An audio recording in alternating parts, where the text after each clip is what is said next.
कहानी है भारत पाकिस्तान के बंटवारे की कहानी। तो जब अंग्रेज भारत से अपनी पकड़ खो रहे थे तब उन्होंने भारत को आजादी देने का फैसला किया ताकि भारतीयों के पैरों तले कुचलने के बजाय वो सही सलामत ब्रिटेन लौट सके।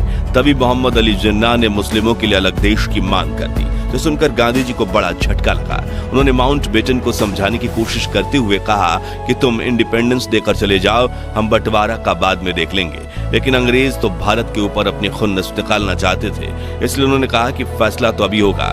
तब गांधी जी ने जिन्ना को भी समझाने की कोशिश की, लेकिन जिन्ना नहीं माने, बल्कि उन्होंने तो कलकत्ता में हिंदू मुस्लिम दंगे शुरू करवा दिए, जिसमें 5000 से 10,000 भारतीय मारे गए और इस घटना को ग्रेट कोलकाता किलिंग कहा जाता है।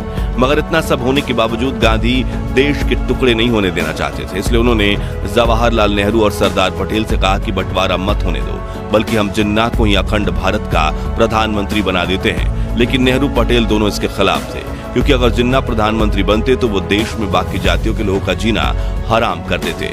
इसलिए पंडित नेहरू और सरदार पटेल को एक गुलामी से आजाद होकर दूसरी गुलामी के दौर में जाने का बिल्कुल मन नहीं था। तभी गांधी जी अपनी ही कांग्रेस पार्टी के नेताओं को मनाने के लिए कई बार अनशन पर बैठ गए थे, लेकिन इस बार नेहरू पटेल अड़े रहे और माउंटबेटन देश का बंटवारा करने में कामयाब हो गए। यहाँ गांधी जी की लीडरशिप कमजोर पड़ती हुई देखी गई थी।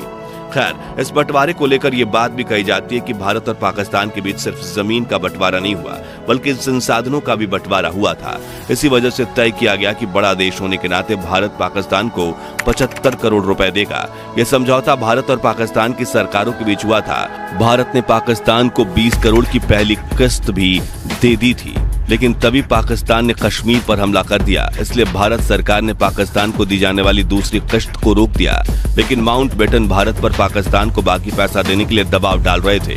तभी गांधी जी ने सरकार के सामने पाकिस्तान को 55 करोड़ रुपए देने के लिए अनशन कर दिया। इसी वजह से भारत ने पाकिस्तान को पैसे दिए थे। हालांकि कुछ इतिहासकार कहते हैं कि गांधी जी उस वक्त सिर्फ हिंदू मुस्लिम दंगों के खिलाफ अनशन पर बैठे थे और गांधी के उपवास को खत्म करवाने के लिए बनाई गई समिति द्वारा गांधी जी को दिए गए आश्वासनों में पाकिस्तान को पैसे दिया जाना शामिल नहीं था। अब असल सच क्या है वो बात तो इतिहास के पन्नों में कहीं दफन है, लेकिन बंटवारे के दौर में गांधी जी को कई वरिष्ठ नेताओं ने मजबूर बापू कहा था। दोस्तों, आजादी के आंदोलनों में ऐसी कई घटनाएं हुई थी जिसमें गांधी जी के निर्णय कमजोर पड़ते दिखे थे। इसलिए आज भी कई विशेषज्ञ कहते हैं कि मजबूरी का नाम महात्मा गांधी। खैर, क्या महात्मा गांधी वाकई में मजबूर थे? और क्या गांधी जी की अनसुनी कहानियां सीरीज का आप पार्ट 2 देखना चाहते हैं? कमेंट्स में बताइए। वीडियो पसंद आई हो तो इसे लाइक शेयर करके 11,000 लाइक्स के लक्ष्य को हासिल करने में हमारी मदद कीजिए। महान भारत के इतिहास से जुड़े ऐसी रोमांचक वीडियोस के लिए हमारे चैनल को सब्सक्राइब करके पास वाली घंटी जरूर बजा दीजिए। जय हिंद, जय भारत।